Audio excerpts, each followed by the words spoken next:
Hello बच्चों, हम लोग तीसरे चैप्टर का रिवीजन कर रहे हैं और विद्युत धारा का लगभग रिवीजन कर चुके हैं। हम लोग परिपथ विश्लेषण में पहुंच चुके हैं।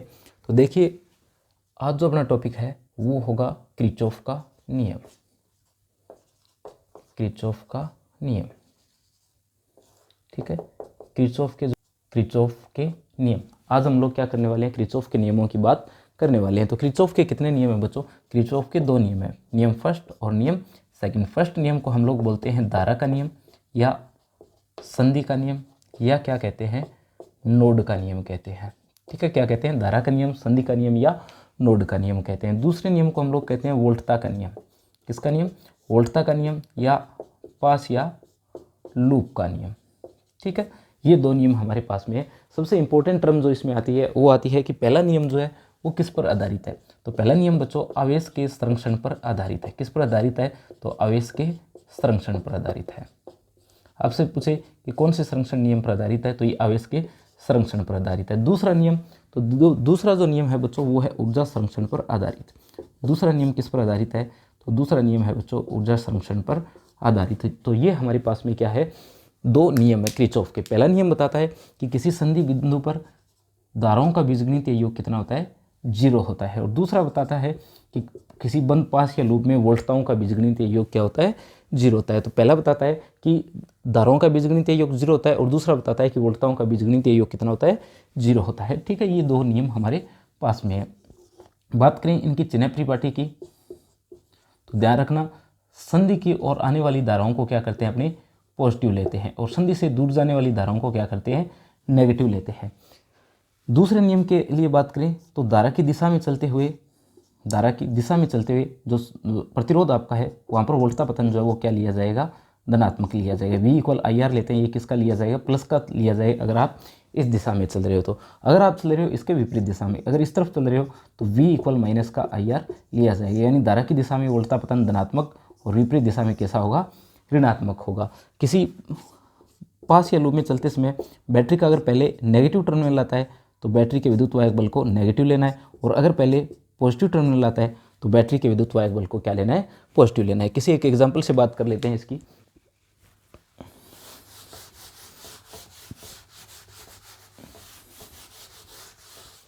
देखिए, जैसे हमारे पास में ये एक परिपथ है,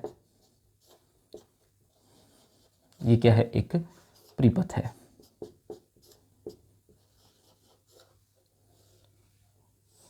यहाँ भी एक प्रतिरोध जुड़ा हुआ है, नाम लिख लेते हैं इसका R1 R2 और इसका नाम मान लेते हैं क्या, R3 है। इसके विद्युत वाहक बल को E1 से लिख लेते हैं, इसके विद्युत वाहक बल को E2 से लिख लेते हैं। ये स्मॉल a संधि है और ये स्मॉल b संधि है। यहाँ से आने वाली धारा कितनी है, मान लिया I1 है, और इस तरफ जाने वाली धारा कितनी है बच्चों, तो इस तरफ से आने वाली धारा जो है वो I2 है, और यहाँ जाने वाली धारा जो है वो कितनी है, I3 है, ठीक है। आगे इसी तरीके से ये धाराएं चली जाएगी, ये I3 यहाँ भी आएगी, और यहाँ कितनी आएगी, I2 आएगी, और इसमें कितनी आएगी, I1 आएगी, ठीक है। तो ये हमारे पास में क्या है, कोई एक सर्किट डायग्राम है। ध्यान रखना, ये जो डायग्राम है इसके अंदर कुछ परिभाषाएं और भी है। जैसे शाखा क्या होती है, परिपथ का वह भाग जहाँ धारा का मान क्या रहता है, नियत रहता है, क्या कहलाती है, शाखा कहलाती है। जैसे ये क्या है, एक शाखा है, ये एक शाखा है, और ये भी क्या है, एक शाखा है। बात करें संधि बिंदु की, तो जहाँ 2 या 2 से अधिक शाखा या 3 या 3 से अधिक शाखा, जहाँ 3 या 3 से अधिक शाखाएं आपस में मिलती है तो वो बिंदु क्या कहलाता है, संधि बिंदु कहलाता है। और जहाँ 2 या 2 से अधिक मिलती है उसे हम लोग नोड कहते हैं। क्या कहते हैं, नोड कहते हैं। पर +2 के हिसाब से आप लोग नोड या संधि को सेम मान सकते हो कि ये जो पॉइंट आपका नोड और संधि है, ठीक है। जहाँ शाखाएं आकर के मिलती है वो क्या कहलाता है, नोड या संधि कहलाती है। ये जो बंद परिपथ से मिलकर के बना हुआ आपके पास में जो दिख रहा है, यानी ये जो आपका परिपथ है जो किससे बना हुआ है, बंद शाखाओं से मिलकर के बना हुआ भाग है। यानी बहुत सारी शाखाएं मिलकर के क्या कर रही है, बंद भाग का निर्माण कर रही है। तो परिपथ का ये भाग क्या कहलाता है, ये भाग कहलाता है पास या लूप। और कंप्लीट जो आपके सामने डायग्राम दिख रहा है इसको क्या कहते हैं, जाल कहते हैं। इसको क्या कहते हैं, हम लोग जाल कहते हैं। जहाँ बैटरी लगी होती है जिस पास या लूप के अंदर वो तो होता है सक्रिय, जिसमें बैटरी नहीं लगी होती है वो क्या होता है, निष्क्रिय होता है। तो ये कुछ परिभाषाएं भी इसमें आपको ध्यान रखनी है। अब देखिए, किरचॉफ का नियम यदि इसमें लगाएं तो किसी एक डायरेक्शन को आपको क्या करना पड़ेगा, चूज करना पड़ेगा कि इस साइड में अपने जा रहे हैं। जैसे इसमें मान लिया अपने इस साइड से जा रहे हैं, ये फर्स्ट पास है और ये क्या है, सेकंड पास है। तो देखिए, किरचॉफ के नियम के अनुसार यहाँ से हम लोग चलना शुरू करते हैं। यहाँ से क्या करते हैं, इस पॉइंट से मान लिया चलना शुरू करते हैं। तो सबसे पहले इधर जाएंगे, धारा भी इधर जा रही है, हम लोग भी इधर जा रहे हैं। तो I1 R1 जो है वो किसका आएगा, प्लस का आएगा। किसका आएगा बच्चों? प्लस का आएगा। फिर अपने पहुँचे यहाँ पर, बैटरी की थोड़ी देर बाद में बात करेंगे। यहाँ पहुँच गए, यहाँ धारा इस तरफ जा रही है और हम जा रहे हैं इसका उल्टा, ये आएगा -R2 और R2। देखिए धारा इस ओर जा रही है पर अपने यहाँ से इस तरीके से चल रहे हैं, ये देखिए जैसे लूप लिया है इस तरीके से चलते हैं तो ये किसका आएगा? माइनस का आएगा। सेल की बात करें तो इधर से घूमते आएंगे, ये जो सेल है किसका आएगा? माइनस का आएगा। ठीक है, फिर आगे पहुँचे, ये सेल जो है वो किसका आएगा? प्लस का आएगा और बराबर कितना आएगा? 0 आएगा। धारा की दिशा में इस तरफ चल रहे हैं तो सबसे पहले नेगेटिव टर्मिनल आया तो नेगेटिव लिख दिया और सबसे पहले पॉजिटिव टर्मिनल आया तो इसे क्या लिख दिया? पॉजिटिव लिख दिया। इसे आप लोग ऐसे भी लिख सकते हो, I1R1 -I2R2 बराबर, इसे दूसरी साइड ले जाएं तो ये प्लस का बन जाएगा और ये क्या बन जाएगा?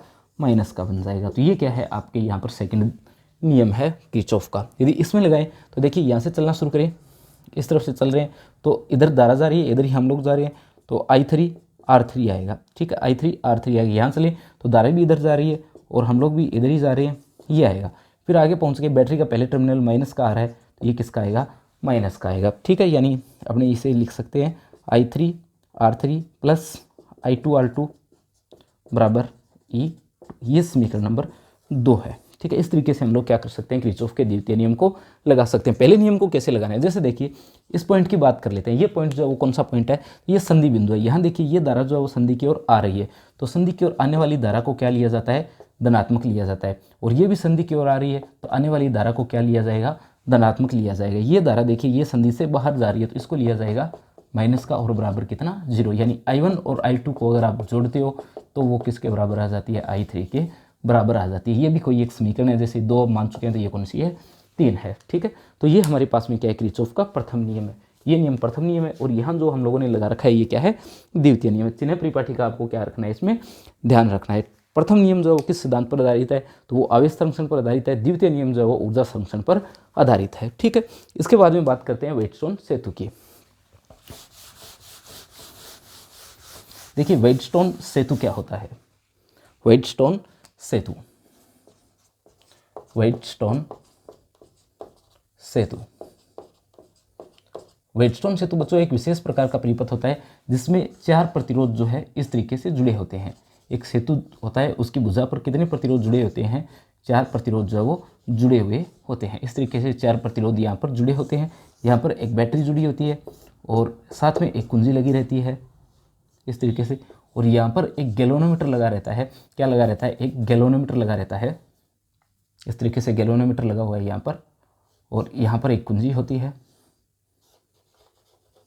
सेतु को थोड़ा सीधा बना दिया मैंने, तो ये क्या बन गया? एक व्हाइटस्टोन सेतु बन गया। जैसे ये A, B, C और D है। ठीक है, तो ये क्या है? हमारे पास में एक सेतु है, इसका नाम है व्हाइटस्टोन सेतु। P, Q, R और S, ये क्या है? 4 प्रतिरोध है। P, Q, R, S जो है वो क्या है बच्चों? 4 प्रतिरोध है। इसमें धारा की बात कर लेते हैं तो इस ओर जो धारा जा रही है वो कितनी जा रही है? I जा रही है, और यहाँ जो धारा है वो भी कितनी है? I धारा है। इसमें जाने वाली धारा को हम लोग कितना मान लेते हैं? I1 मान लेते हैं। कितना मान लेते हैं? I1 मान लेते हैं, और इसे कितना मान लेते हैं? I2 मान लेते हैं। आगे हम लोग स्पेशल केस की बात करेंगे, उससे देखेंगे कि इनमें कितनी धाराएं जाएगी। तो देखिए इसमें सबसे पहले बात कर लेते हैं हम लोग कि ये जो सेतु हम लोगों ने बनाया है इसका नाम क्या है? तो इसका नाम है बच्चों व्हाइटस्टोन सेतु। ये जो भुजाएं होती है इनको बोला जाता है अनुपातिक भुजाएं। इन दोनों भुजाओं को क्या नाम देते हैं? अनुपातिक भुजाएं। ये होती है ज्ञात भुजा, ये होती है अज्ञात भुजा, और ये होती है धारामापी भुजा। और ये जो भुजा है इसको बोला जाता है सेल भुजा। यानी AC जो है वो कौन सी भुजा है? A और C सेल भुजा है, AD ज्ञात भुजा है, DC जो है वो अज्ञात भुजा है, BD जो है वो धारामापी भुजा है, AB और BC जो है उनको क्या कहते हैं? अनुपातिक भुजाएं कहते हैं। ठीक है, सबसे पहले इसमें देखते हैं कि अगर पॉइंट B का विभव ज़्यादा हुआ, किस पॉइंट का विभव ज़्यादा हुआ? B पॉइंट का विभव ज़्यादा हुआ किससे? D से। तो यहाँ पर जो धारा आएगी, कौन सी धारा आएगी? IG धारा आएगी। वो किस ओर जाएगी? नीचे की ओर जाएगी। नीचे की ओर जाएगी तो यहाँ कितनी धारा बचेगी? यहाँ बचेगी I1 माइनस का IG। ठीक है, इस ओर कितनी आ रही है? I2 आ रही है। कितनी आ रही है? I2 आ रही है, पर I2 के साथ में ये कितना आ जाता है? प्लस का IG आ जाता है। कितना आ जाता है? IG आ जाता है। और यहाँ पहुँचे तो आपस में जुड़ेंगे, ये कटेगी, ये फिर से कितना बन जाएगा? I1 प्लस I2 बन जाएगा। ये है अगर विभव इसका ज़्यादा है, क्योंकि उच्च विभव से निम्न विभव की ओर जो है वो क्या होगा? अपने धारा जो है उसका प्रवाह होता है। प्लस से माइनस की ओर जैसे जाती है उच्च विभव से निम्न विभव की ओर, वही शर्त यहाँ पर लगेगी कि जो ज़्यादा विभव है उससे कम विभव की ओर धारा जो है उसका प्रवाह होगा। और बच्चों अगर होता उल्टा, अगर क्या होता? ये कंडीशन होती, ये वाली कंडीशन होती, तब क्या होता, तब ये धारा इस ओर न जाकर के किस ओर जाती बच्चों, तब ये धारा जाती ऊपर की ओर। अगर ये ऊपर की ओर जाती तो ये इसमें जुड़ती और ये इसमें से क्या होती, घटती। यानी ये जो केस है इसके लिए ऐसा डायग्राम बनता। पर अपने कौन से डायग्राम की बात करेंगे, अपने बात करेंगे वी बी बराबर हो वी डी, यानी इस और इस पॉइंट का विभव अगर बराबर हो तो बच्चों, अगर इस दोनों पॉइंट का अगर विभव बराबर होगा तो क्या होगा, ये धारा जो है आई जी ये प्रवाहित ही नहीं होगी, इसका मान कितना होगा, 0 होगा। मान कितना होगा, 0 होगा। और न तो ये यहाँ आएगी और ना ही ये आएगी, यानी ये धारा I1 ही रहेगी और ये कितनी रहेगी, I2 ही रहेगी। यानी जो गैल्वेनोमीटर जब ये वाली कंडीशन होती है तो गैल्वेनोमीटर में विक्षेप एक तरफ आएगा, ये वाली कंडीशन है तो विक्षेप तो आएगा पर वो दूसरी तरफ आएगा। पर जब तीसरी कंडीशन आपके पास में होती है तो गैल्वेनोमीटर में विक्षेप नहीं आता, इसे कहा जाता है सेतु की संतुलन की अवस्था। क्या कहा जाता है, सेतु की संतुलन की अवस्था कहा जाता है। और इसके लिए शर्त होती है वी बी बराबर हो वी डी के, ठीक है, यानी दोनों का मान क्या हो, बराबर हो। तो बच्चों ये कंडीशन आप लोग यहाँ पर लगा सकते हो। अब देखिए यहाँ आपको क्या करना है, इन पॉइंटों में से किसका विभव ज़्यादा है, तो ए पॉइंट का विभव जो है वो क्या है, ज़्यादा है। तो विभवांतर कितना होगा, v a minus v b होगा। और इन दोनों में से अगर आप देखो तो ए का विभव ज़्यादा है तो ए में से ही कौन घटेगा, वी डी घटेगा, ठीक है। ऐसे लिख सकते हैं, इसका विभव ज़्यादा है इसमें से घटाना है तो विभवांतर v a minus v d है, यहाँ विभवांतर v a minus v b है। विभव ज़्यादा क्यों है, क्योंकि धारा अधिक से कम की ओर प्रवाहित हो रही है। तो ये कंडीशन बनेगी। यहाँ अगर इसका मान आप देखो तो विभवांतर v इक्वल आई आर होता है तो यहाँ पर कितना आएगा, I1 P आएगा। और इसके लिए अगर देखोगे तो इसके लिए बात कर ली हम लोगों ने, इसके बाद में हम लोग इस भुजा को देख रहे हैं। इसके लिए अगर आप देखो तो कितना आएगा, I2 R आएगा, कितना आएगा, I2 R आएगा, ठीक है। तो ये कितना आता है, I1 P, और ये कितना आता है, I2 R आता है। अब देखिए, अब फिर से इन दोनों पॉइंट की बात कर लेते हैं, इन्हीं दोनों पॉइंट की बात कर लेते हैं और आगे पहुंचते हैं। तो इन दोनों में से किसका विभव ज़्यादा है बच्चों, तो वी डी का विभव क्या है, ज़्यादा है, वी डी का विभव ज़्यादा है। और यहाँ वी बी का विभव क्या है, ज़्यादा है। यानी वी बी जो है इसमें से कौन घटेगा, वी सी घटेगा। और यहाँ वी डी में से कौन घटेगा, वी सी घटेगा। मैथमेटिकल के अकॉर्डिंग भी बात कर सकते हो, इसमें से दोनों तरफ क्या कम कर दो, वी सी कम कर दो, या इस समीकरण के लिए इन दोनों को किस में से घटा दो, वी ए में से घटा दो, ठीक है। तो यहाँ देखिए वी बी माइनस वी सी, ये जो है किसके बराबर आएगा, I1 Q के, और ये किसके बराबर आएगा, I2 S के, ठीक है। इस समीकरण के अंदर इसका क्या करना है, भाग लगाना है। भाग लगाओगे बच्चों, ये टर्म यहाँ से क्या हो जाएगी, कट जाएगी। और सबसे इंपॉर्टेंट P बटा Q बराबर R बटा S, P बटा Q बराबर R बटा S, ये क्या होती है बच्चों, सेतु की संतुलन की शर्त होती है, ठीक है। सेतु के संतुलन की शर्त क्या होती है, तो P बटा Q बराबर R बटा S होती है। इसमें से अज्ञात प्रतिरोध कौन है, तो S जो है वो क्या है, अज्ञात प्रतिरोध है। तो ये है हमारे पास में व्हाइटस्टोन सेतु। बात करते हैं इस पर आधारित उपकरण मीटर सेतु की।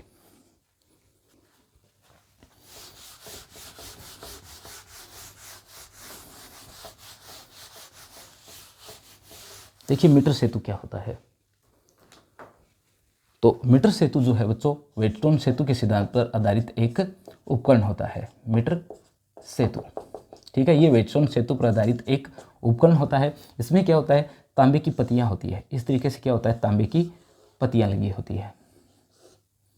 2 पत्तियां L आकार की होती है और ये जो पत्ती है वो कैसी होती है, बीच वाली बिल्कुल सीधी होती है। ये कैसी पत्तियां हैं, तो ये L आकार की 2 पत्तियां, एक ये और एक ये 2 L आकार की, और ये क्या है, बिल्कुल सीधी पत्ती है। यहाँ पर क्या लगा रहता है बच्चों, एक तार लगा रहता है, इस तरीके से एक तार लगा रहता है, ठीक है। ये A और ये हमारे पास में क्या है, B है, A और B पॉइंट है, ठीक है। B की बजाय आप लोग कुछ और भी ले सकते हो इसे। तो ये हमारे पास में क्या है, एक व्हाइटस्टोन सेतु है, ये मीटर सेतु है। मीटर सेतु के अंदर देखिए जो ऊपर वाली भुजा है इस पर हम लोग क्या जोड़ते हैं, तो इस पर हम लोग जोड़ते हैं एक प्रतिरोध बॉक्स। यहाँ क्या जोड़ा जाता है, एक प्रतिरोध बॉक्स जो है वो जोड़ा जाता है। और यहाँ क्या जोड़ा जाता है, अज्ञात भुजा S को जोड़ा जाता है, ठीक है। अब देखिए इसका नामकरण अगर हम करें तो इसका नामकरण हम व्हाइटस्टोन सेतु के आधार पर ही करेंगे।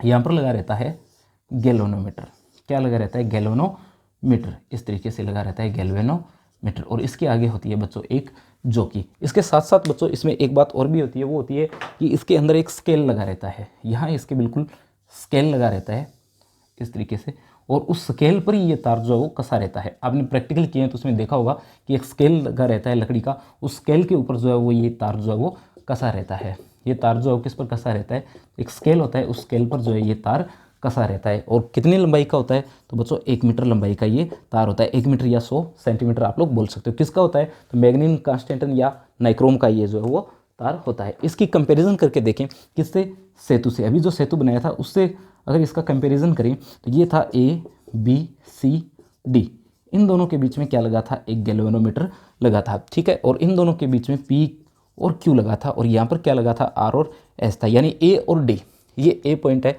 और ये कौन सा पॉइंट है, D पॉइंट है। ये जो पॉइंट है ये कौन सा पॉइंट है, D पॉइंट है। A और D के बीच में आपको क्या जोड़ना है, तो A और D के बीच में आपको जोड़ना है एक प्रतिरोध, ठीक है। फिर आगे देखते हैं D और C, यानी ये पॉइंट जो है वो कौन सा है, ये पॉइंट C है। इन दोनों के बीच में आपको क्या जोड़ना है, S जोड़ना है, ठीक है। अब देखिए ये जो हमारा A और C है, ये A और C है, इसके बीच में एक पॉइंट आएगा B, यानी जहाँ सेतु की संतुलन की अवस्था आएगी वो पॉइंट कौन सा आएगा, तो वो पॉइंट आएगा B, ठीक है। और वहाँ पर प्रतिरोध आएंगे कौन, P और Q। तो इस तरीके से अपने क्या करेंगे, इसे सोल्व करेंगे। अब देखिए वेटस्टोन सेतु का सिद्धांत तो सभी को पता है, ऊपर लिख देता हूँ P/Q बराबर R/S। ये क्या होता है, वेटस्टोन सेतु का सिद्धांत होता है। सबसे पहले अपने क्या करते हैं, संतुलन लंबाई ज्ञात करते हैं। जैसे ये अगर इस तरफ 0 लें तो इसकी संतुलन लंबाई कितनी होगी, L होगी। कितनी होगी बच्चों, L होगी। और पीछे कितनी बच जाएगी, 100 माइनस L बच जाएगी। पीछे कितनी बचेगी, 100 माइनस L बचेगी। बात करें प्रतिरोध P की, तो प्रतिरोध P क्या होगा, लंबाई L के समानुपाती होगा। किसके समानुपाती होगा, लंबाई L के।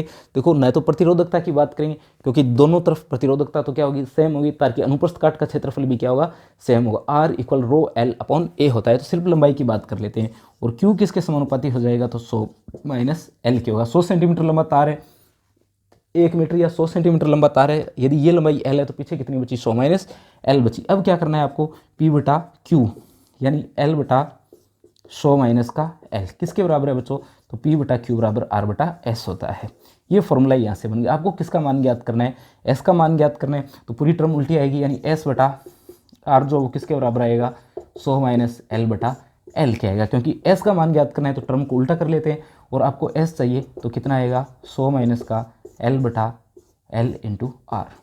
ये क्या है, अज्ञात प्रतिरोध S का मान ज्ञात करने का फॉर्मूला है, और इसे क्या कहते हैं, मीटर सेतु कहते हैं, ठीक है। मीटर सेतु का सुधरा रूप अगर आपसे पूछे तो मीटर सेतु का सुधरा रूप क्या होता है, कैरी-फोस्टर सेतु होता है। क्या होता है, कैरी-फोस्टर सेतु होता है, ठीक है। कैरी-फोस्टर सेतु होता है। अगर आपसे पूछे कि इलेक्ट्रॉन को त्वरित कौन करता है, साइक्लोट्रॉन। ये अपने साइक्लोट्रॉन किसको करता है, धनात्मक कणों को करता है, परंतु इलेक्ट्रॉन को कौन करता है, तो बीटाट्रॉन करता है। इलेक्ट्रॉन को त्वरित कौन करता है, बीटाट्रॉन करता है। बिल्कुल ऐसा ही एक टॉपिक आपके पास में है कि जो अंतःशिरों की त्रुटि होती है उसे दूर करने के लिए मीटर सेतु का सुधरा रूप क्या कहलाता है, कैरी-फोस्टर सेतु कहलाता है, ठीक है। ये होता है आपके पास में मीटर सेतु, ठीक है। आगे बात कर लेते हैं वेटस्टोन सेतु की। ये वेटस्टोन सेतु की नहीं, विभवमापी की बात करेंगे। तो देखिए विभवमापी, लास्ट टॉपिक अपने इस चैप्टर का विभवमापी, विभवमापी, ठीक है। विभवमापी बच्चों प्रैक्टिकल आप लोगों ने किए हैं, देख चुके हो। लकड़ी का एक फट्टा होता है, उस पर 10 मीटर लंबा तार लगा रहता है, ठीक है। ये जो तार होता है वो किसका होता है, नाइक्रोम का, कांस्टेंटन का या मैग्नीन का हो सकता है। और तार की लंबाई कितनी होती है, 10 मीटर लंबी होती है, ताकि विभवमापी जो है इसकी सुग्राह्यता बनी रहे। इसके अलावा बच्चों विभवमापी और वोल्टमीटर से कौन ज़्यादा सुग्राही है, तो विभवमापी जो है वो ज़्यादा सुग्राही है। काम क्या करता है विभवमापी, सेलों के विद्युत वाहक बल का मान ज्ञात करने के काम में आता है, परंतु वोल्टमीटर भी तो यही काम करता है। वोल्टमीटर और विभवमापी में तुलना करें तो ज़्यादा सुग्राही है कौन, विभवमापी। क्यों, क्योंकि वोल्टमीटर परिपथ से कोई धारा लेता है, परंतु विभवमापी परिपथ से कोई धारा नहीं लेती, ठीक है। तो ये विभवमापी है। विभवमापी का जो परिपथ चित्र बनाते हैं तो कुछ इस प्रकार से बनता है। इस प्रकार से क्या बनता है, विभवमापी का परिपथ चित्र बनता है। यहाँ सेल लगा हुआ है, यहाँ कुंजी है, और ये धारा नियंत्रक है। और इस प्रकार से इसमें कितनी धारा प्रवाहित होती है, I धारा प्रवाहित होती है, ठीक है। यहाँ एक सेल लगा रहता है जिसका विद्युत वाहक बल E मान लेते हैं। विद्युत वाहक बल कितना है, E है। आगे गैल्वेनोमीटर लगा है, और यहाँ क्या लगी रहती है, एक जोकी लगी रहती है, ठीक है। क्या लगी रहती है, एक जोकी लगी रहती है। जहाँ इसका शून्य बिंदु आता है वहाँ क्या प्राप्त हो जाता है, तो विभवमापी के संतुलन की स्थिति प्राप्त हो जाती है, ठीक है। सबसे पहले देखिए, यदि तार जो है इसकी लंबाई कितनी हो, कैपिटल L हो, तार की लंबाई कितनी हो, कैपिटल L हो, तो ये जो आपने वोल्टेज E पी दी है, ये इस तार में संपूर्ण रूप से एक समान रूप से क्या हो जाएगी, फैल जाएगी। यानी कोई तार 5 मीटर लंबा है और उस पर आप लोग क्या कर रहे हो, 5 वोल्टेज की बैटरी लगा रही है, तो प्रत्येक 1 मीटर में एक एक वोल्टेज जो वो एक समान रूप से वितरित हो जाती है। यहाँ तार जो कितना मीटर लंबा है, 10 मीटर लंबा है, तो जितनी वोल्टेज लगा रहे हो वो प्रत्येक 1-1 मीटर में जो है समान रूप से वितरित हो जाएगी। यानी तार की लंबाई कितनी है, L है, विद्युत वाहक बल कितना है, EP है। तो जो एकांक लंबाई का विभव पतन है, एकांक लंबाई का जो विभव पतन है, इसे क्या कहते हैं, विभव प्रवणता कहते हैं। क्या कहते हैं, विभव प्रवणता कहते हैं। इंपॉर्टेंट है बच्चों, विभव प्रवणता पूछा जा सकता है आपसे 1 नंबर में। विभव प्रवणता क्या होती है, तो विभव मापी के तार के एकांक लंबाई का विभव पतन जो है वो क्या कहलाती है, विभव प्रवणता कहलाती है। मात्रक देखें बच्चों, तो ये तो वोल्टेज है, वोल्टेज यानी विभवांतर है, विभवांतर का मात्रक वोल्ट होता है, और ये लंबाई है तो वोल्ट बटा मीटर क्या होता है, इसका मात्रक होता है। विभव आप लोग इसकी निकाल लेना। तो ये क्या है, x = EP/L विभव प्रवणता का मान है। आगे बात कर लेते हैं, EP जो है वो बराबर है किसके बच्चों, XL के। EP जो है वो बराबर है किसके, XL के। और EP बराबर बच्चों क्या होता है, RIB होता है। यानी x = अगर आप देखो तो RI/L भी लिख सकते हो। इसे आप लोग क्या लिखते हो, RMI लिखते हो। RM जो है वो क्या है, तार की एकांक लंबाई का प्रतिरोध है। क्या है, तार की एकांक लंबाई का प्रतिरोध है। तो x = क्या होता है, RMI भी होता है। ये बात कर ली हम लोगों ने किसकी, विभव प्रवणता की। अब देखिए आगे आपको क्या करना है, तो आपको बच्चों ये जो जोकी यहाँ पर लगी हुई है, इस जोकी को A से लेकर के B तक लेकर के जाना है। ठीक है, जहाँ गैल्वेनोमीटर में विक्षेप शून्य आता है वो क्या होता है, इस विभव मापी का संतुलन बिंदु होता है। मान लिया कितनी लंबाई पर आता है, वो स्मॉल L लंबाई पर आता है, तो विभव प्रवणता से उसे क्या कर देते हैं, मल्टीप्लाई करते हैं। यदि ये कितनी लंबाई पर आता है, स्मॉल L लंबाई पर आता है, तो इस स्मॉल L से मल्टीप्लाई कर देंगे। वो किसको बताएगा, तो वो बताएगा बच्चों VAC को बताएगा। वो किसे बताएगा, VAC को बताएगा, विभवांतर को बताएगा। और ये क्या है बच्चों, विद्युत वाहक बल है इस सेल का। ये क्या है, इस सेल का विद्युत वाहक बल है। इसको क्या कहते हैं बच्चों, इसी को कहते हैं विभव मापी का सिद्धांत। विभव मापी का सिद्धांत कहते हैं। यानी एक ज्ञात विद्युत वाहक बल से आपने क्या किया, विभव मापी की सहायता से विद्युत वाहक बल के मान को तुलना करके ज्ञात किया, इसी को विभव मापी का सिद्धांत कहते हैं। ठीक है, ये हमारे पास में था विभव मापी। विभव मापी के अनुप्रयोग अगर देखें बच्चों, तो 2 अनुप्रयोग आपके दे रखे हैं। एक तो दे रखा है 2 सेलों के विद्युत वाहक बलों की तुलना। यदि 2 सेल आपके पास में, तो विभव मापी की सहायता से आप उनके विद्युत वाहक बलों की क्या कर सकते हो, तुलना कर सकते हो। जैसे ये 2 सेल है, ये क्या है बच्चों, 2 सेल है, E1 और E2। ठीक है, यहाँ एक गैल्वेनोमीटर है, तो विभव मापी की सहायता से आप लोग क्या कर सकते हो, यहाँ पर द्विमार्गी कुंजी है बच्चों, ये क्या है, द्विमार्गी कुंजी है। विभव मापी की सहायता से आप लोग दोनों सेलों के विद्युत वाहक बलों की तुलना कर सकते हो। कैसे, सबसे पहले आप लोग इसे परिपथ में जोड़ोगे और ज्ञात करोगे E1। E1 किसके बराबर आएगा बच्चों, तो XL1 के बराबर आएगा, क्योंकि प्रथम सेल के लिए लंबाई, संतुलन लंबाई कितनी आएगी, L1 आएगी। तो E1 किसके बराबर है, XL1 के। फिर इसे हटाओगे और इसे जोड़ोगे तो E2 कितना आएगा, XL2 आएगा। दोनों समीकरणों का आपस में भाग दोगे तो ये कट जाएगा, कितना आएगा, E1/E2 बराबर L1/L2। तो ये है 2 सेलों के विद्युत वाहक बलों की तुलना करना। एक आपके अनुप्रयोग दे रखा है, विभव मापी की सहायता से प्राथमिक सेल का आंतरिक प्रतिरोध ज्ञात करना। तो इसके लिए देखिए किस प्रकार का परिपथ चित्र आपको काम में लेना है। यहाँ एक सेल जोड़ेंगे, ठीक है, यहाँ एक सेल जुड़ेगा, यहाँ पर क्या जुड़ेगा, एक प्रतिरोध बॉक्स जुड़ेगा, और इसके साथ में एक कुंजी जोड़ देंगे। ये यहाँ से जुड़ जाएगा और कहाँ चला जाएगा, गैल्वेनोमीटर में, और ये पहुँच जाएगा यहाँ। ठीक है, तो देखिए इसका विद्युत वाहक बल मान लिया कितना है, E है। यहाँ भी क्या प्रवाहित होगी बच्चों, धारा जो है वो प्रवाहित होगी। ठीक है, तो सबसे पहले अपने इस कुंजी को क्या रखते हैं, खुला रखते हैं। कुंजी को क्या रखा जाता है, खुला रखा जाता है। और खुले परिपथ के लिए जो विभवांतर होता है उसे क्या कहते हैं, विद्युत वाहक बल कहते हैं। और क्या करते हैं, E = XL1 ज्ञात करते हैं। फिर क्या किया जाता है, इस कुंजी को हम लगा देते हैं। जैसे ही कुंजी को लगाते हो, सेल बंद परिपथ में आ जाता है। यहाँ से आप लोग क्या करते हो, एक प्रतिरोध का मान निकालते हो। अब विद्युत वाहक बल नहीं, अब आएगी यहाँ पर टर्मिनल वोल्ट था, और कितनी आएगी, XL2 आएगी। आप लोग जानते हो इनमें क्या संबंध होता है, V और E में। कल ही अपने जो टॉपिक किया था उसमें पढ़ा था, V = E - IR होता है। आंतरिक प्रतिरोध का मान ज्ञात करना है, तो इसे इस साइड ले आते हैं, IR = E - V। इसे इसकी जगह ले और इसे इसकी जगह ले आए। I = देखें तो E - V/I। ठीक है, तो V = RI होता है। V = क्या होता है, RI होता है। V = RI होता है। तो I = क्या होगा बच्चों, V/R होगा। क्या होगा, V/R होगा। तो यहाँ क्या आ जाएगा, R यहाँ आ जाएगा V/R।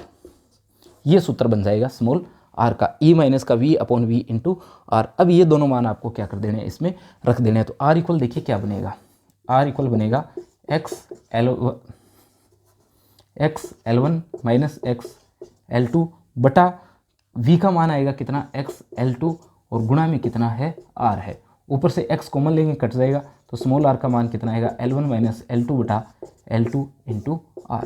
ठीक है, ये कैपिटल R है और ये कैपिटल R यहाँ से आपने जो प्रतिरोध निकाला है प्रतिरोध बॉक्स से उसका मान है। L1 संतुलन लंबाई है, L2 भी क्या है संतुलन लंबाई है। L1 जब है उसमें जब आपने कुंजी को नहीं लगा रखा है, खुले परिपथ में है यानी विद्युत वाहक बल है, और L2 तब है जब आपने कुंजी लगा रखी है यानी टर्मिनल वोल्ट है। तो बच्चों इसके साथ में आपका चैप्टर 3 भी जो है वो पूरा होता है। नेक्स्ट क्लास में हम नेक्स्ट चैप्टर को पढ़ेंगे। धन्यवाद।